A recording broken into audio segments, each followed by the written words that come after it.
আল্লাহ নবীজি দয়া তার পাবে না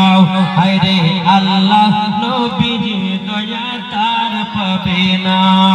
মা বাবা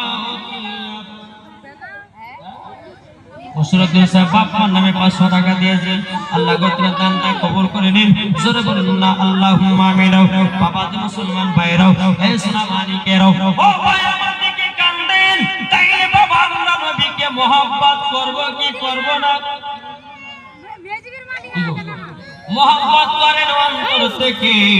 मोहब्बत যদি করতে হয় হযরত উমর ফারুকের মত নবীকে मोहब्बत করো ভালো যদি নবীকে বাসতে হয় বেরাদর ইসলাম মুআদ্দাস সামানি কিরাও হযরত উসমান গনির মত করো নবীকে যদি मोहब्बत করতে হয় হযরত বেলালের মত করো নবীকে যদি मोहब्बत করতে হয় হযরত আলীর মত করো নবীকে যদি मोहब्बत করতে হয় বাবা যে মুসলমান ভাইরাও এই সামানি কিরাও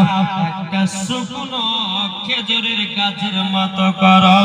মরার পরে জান্নাতি জান্নাতি জোরে বলুন না সুবহানাল্লাহ এই বাবা মুসলমান ভাইরাও ও বাবা সোনা মানিকেরাও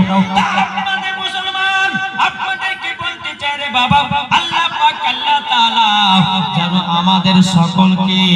নবীকে মহব্বত করার তৌফিক দান করেন জোরে বলেন না আল্লাহুম্মা আমিন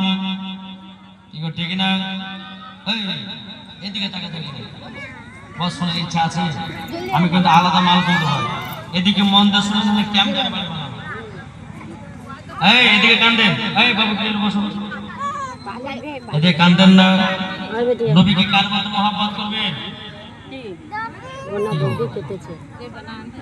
একটা শুকনো খেজুরের গাছের মতো নবীকে মহব্বত আমরা করব জোরে বলো সুবহানাল্লাহ জি এই শুকনো খেজুরের গাছ কি একদিন আমার নবী মুস্তাফা মসজিদে নববীতে বেরাদর ইসলাম মুআদ্দাস সামানি কিরাম নবী আমার খুতবা দিচ্ছেন শুকনো খেজুরের গাছে হিলানা দিয়ে জোরে বলেন সুবহানাল্লাহ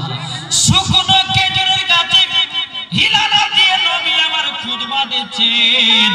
হযরত আবু বকর সিদ্দিক রাদিয়াল্লাহু তাআলা আনহু তিনি বলতেছে বলে নবী গো ওগো নবীজি সামনে জুম্মাতে আপনার জন্য একটা মিম্বার নিয়ে আসবো একটা সিঁড়ি নিয়ে আসবো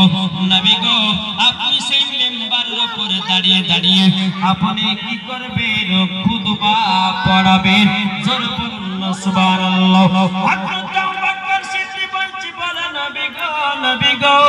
আপনাকে আর খেজুরের গাছে হিলানা দিয়ে খুতবা দিতে হবে না খুতবা দিতে হবে না আপনার জন্য সামনে